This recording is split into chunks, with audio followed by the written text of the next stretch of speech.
हरे कृष्ण। दासों के दास राधा कांत गिरधारी दास महाप्रभु का बहुत बहुत धन्यवाद देते हैं, जिन्होंने हमें एक दिन और दिया अपनी सेवा करने के लिए। उसी क्रम में भगवान के चरणों में प्रार्थना करते हैं।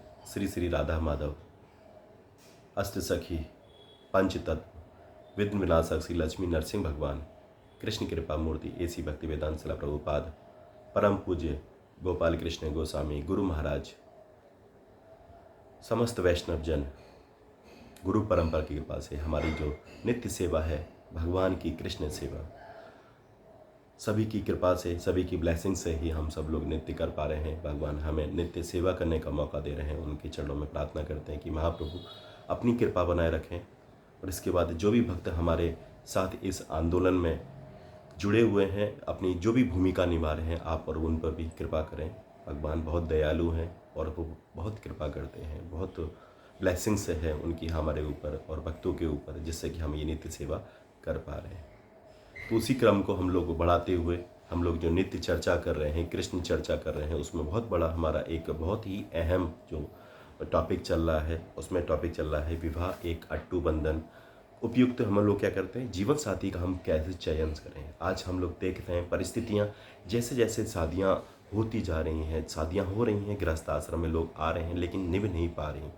उसका मेन कारण क्या हो रहा है। तो इसलिए जो भी वीडियोस हमारी जितनी भी डाली जा रही हैं, आप सब लोग पूरा प्रॉपर्ली इसको सुने, इसको अपने जीवन में अपनाने का प्रयास करें।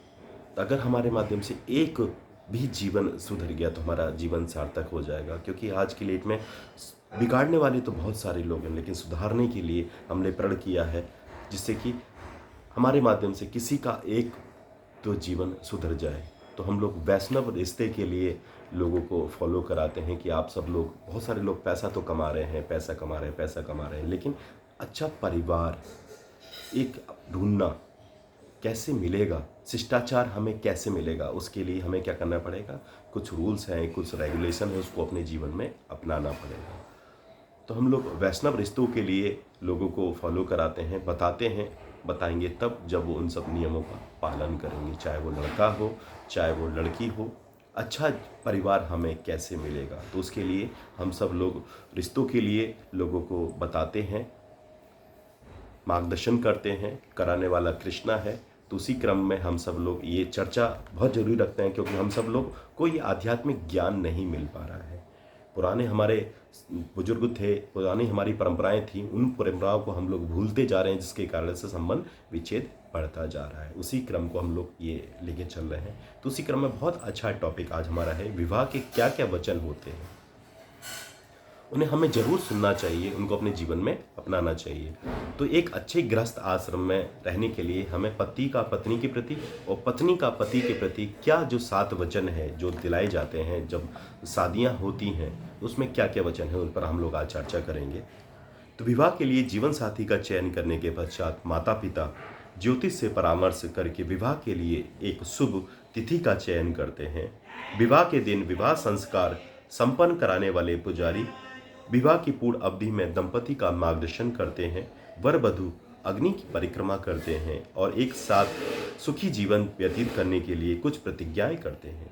विवाह हेतु वर वधू की उपस्थिति में यज्ञ किया जाता है, जो स्वयं श्री कृष्ण है। अहम कृत अस्थो यज्ञ, श्रीमद् भगवद गीता 9वें अध्याय के 16वें श्लोक में इसका चर्चा है। वे दोनों श्री कृष्ण के समक्ष वचन देते हैं और श्री कृष्ण भगवान के साक्षी बन जाते हैं।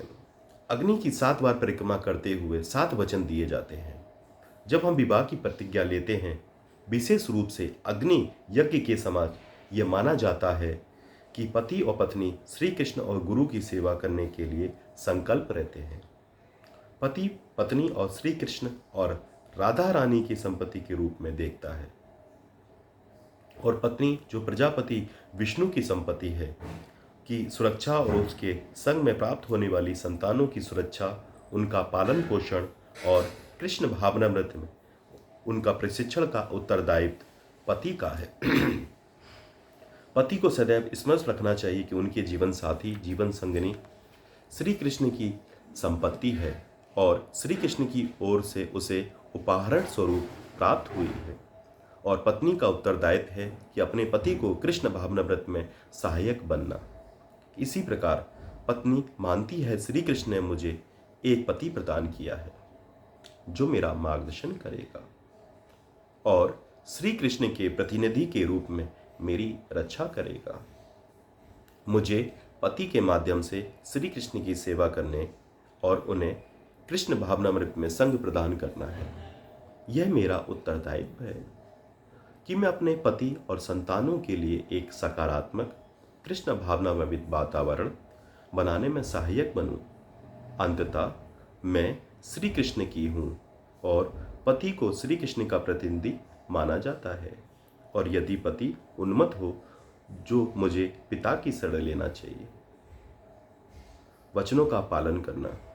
विगत कर्मों के परिणाम स्वरूप कुछ कठिनाइयों को सामना करने पर भी किसी को पवित्र विवाह संबंध नहीं तोड़ना चाहिए। श्रील प्रभुपाद एक पत्र में लिखते हैं, आप दोनों को पूर्ण रूप से आश्वस्त होना चाहिए कि आप कम से कम 25 या 30 वर्ष एक साथ बिताना चाहते हैं। जब तक आपका प्रतिबद्धता नहीं करते, अब आपको विवाह के वचन नहीं लेने चाहिए। 7 वचनों का अनुष्ठान। पुजारी 7 वचन सत्यपति का उच्चारण करते हैं और वर वधू अपनी बारी आने पर उनका पुनः उच्चारण करते हैं। विवाह के पूर्व और विवाह के मध्य में की जाने वाली विधियां बहुत विस्तृत होती हैं, जिनकी व्याख्या के लिए एक पृथक पुस्तक की आवश्यकता होती है। इस पुस्तक में हम 7 मुख्य प्रतिज्ञाओं पर ध्यान केंद्रित करते हैं जो विवाह और अग्नि यज्ञ के समक्ष किए जाने वाले संकल्पों का आधार है। जो विवाह और अग्नि यज्ञ के समक्ष किए जाने वाले संकल्पों के ऊपर वर वधू को एक दूसरे और समाज के प्रति पति पत्नी के रूप में जीवन के उत्तरदायित्व के समान रूप में समझने के लिए सहायक है। दंपति द्वारा इन वचनों का उच्चारण और पवित्र अग्नि की परिक्रमा करने के पश्चात विवाह को पूर्ण माना जाता है। विवाह के 7 पवित्र वचन इस प्रकार हैं। इसमें पहला वचन है, वर वचन देता है कि वह अपनी पत्नी और संतानों के लिए आवश्यक पोषण, कल्याण और प्रसन्नता प्रदान करेगा। वधू वचन देती है कि वह भोजन, घर की देखभाल के लिए उत्तरदायित्व होगी और अपने पति के उत्तरदायित्व में सहभागी होगी। निश्चित रूप से दोनों गंभीरतापूर्वक संकल्प लेते हैं कि सुख समृद्धि के लिए अपनी अपनी भूमिकाओं को निभाएंगे और एक दूसरे का समर्थन करेंगे। दूसरा वचन है, वर अपनी पत्नी को वचन देता है कि और वह निष्ठावान और धर्मनिष्ठ होगा और गृह संपत्ति व संतानों की रक्षा करेगा। वह वधू को अपने परिवार का शारीरिक, मानसिक, वित्तीय स्थिरता और सुरक्षा प्रदान करेगा। वधू अपने पति को वचन देती है कि वह उसकी शक्ति और साहस बनकर उनके साथ कंधे से कंधा मिलाकर उनकी हर संभव सहायता करेगी, वह उत्तरदायित्व में सहभागी रहेगी। तीसरा वचन है, वर वधू को वचन देता है कि वह घर में धन और समृद्धि लाने के लिए अथक प्रयास करेगा और अपनी संतानों को शिक्षा देने का उत्तम प्रबंध करेगा और उनकी लंबी आयु की कामना करेगा। वधू अपने पति को वचन देती है कि वह संसाधनों और अपने प्रेम को केवल अपने पति को समर्पित करेगी और अन्य सभी पुरुष उसके जीवन में गौण होंगे। वह अपने पति के प्रति निष्ठावान रहेगी और सदैव पतिव्रता धर्म का पालन करेगी। हरि हरि बोल। आगे के जो वचन है उस पर हम लोग कल चर्चा करेंगे, क्योंकि सबसे इम्पोर्टेंट है कि समय हम लोग निश्चित आपसे बस पूरे दिन में कहते हैं आप प्रार्थना करनी है आपको भगवान के लिए, कम से कम 10 से 15 मिनट आप डेली निकालने का प्रयास, कम से कम है ये, ज़्यादा से ज़्यादा 8 घंटे हैं इस कलयुग के प्रभाव से बचने के लिए, कम से कम 8 घंटे। 8 घंटे भगवान की सेवा, 8 घंटे गृहस्थ आश्रम को चलाने के लिए अपनी से काम धंधा जो भी करना, और 8 घंटे आराम करिए। इस पर हम लोग मनन करते हैं और इस पर 100% हम सफल भी हो रहे हैं। हम भी गृहस्थ आश्रम में हैं और उसको अपने जीवन में अपनाने का प्रयास करते हैं। अगर हम सफल हैं तो आप भी सफल होंगे। कहीं ना कहीं त्रुटि हो रही है, कहीं ना कहीं कुछ ना कुछ अपराध हो रहा है जिसके कारण से हम लोग प्रसन्न नहीं हैं। हमें प्रसन्न रहना है, औरों को प्रसन्नता देनी है।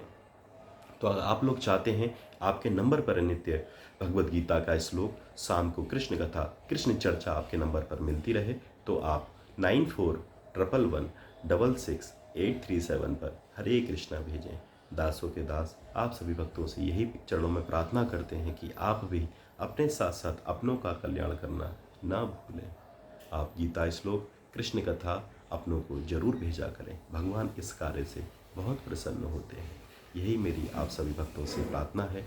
अपने साथ सबसे पहले अपना कल्याण, अपने जीवन का, और उसके बाद अपना हुए अपना वही जो भव से पार ले जाने के लिए आपको प्रयासरत रहे, सही मार्ग दिखाने का प्रयास करे, जो भगवान के भगवत गीता में सबको संदेश दिया है। कर्म तो करना है, लेकिन कृष्ण भावना भावित होकर फिर जीवन में तभी आनंद आ पाएगा। अगर बीच में आपको कृष्ण नहीं है तो आनंद नहीं आएगा। बीच में हमें कृष्ण को लाना है। जो भी कार्य करना है कृष्ण की प्रसन्नता के लिए, जो भी सेवा करनी है हम कृष्ण की सेवा कर रहे हैं, तो देखिए जीवन आनंदमय होगा। अगर कृष्ण बीच में नहीं है तो जीवन निरानंद है। इसलिए हमें आनंद लेना है। भगवान कृष्ण का नाम आनंदमय है, तो जीवन में हमें आनंद लेना है और अपनों को आनंद दिलाना है।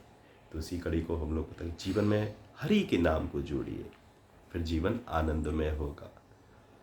हरे कृष्ण कृष्ण कृष्ण हरे हरे, हरे राम राम राम हरे हरे। हरि हरि बोल।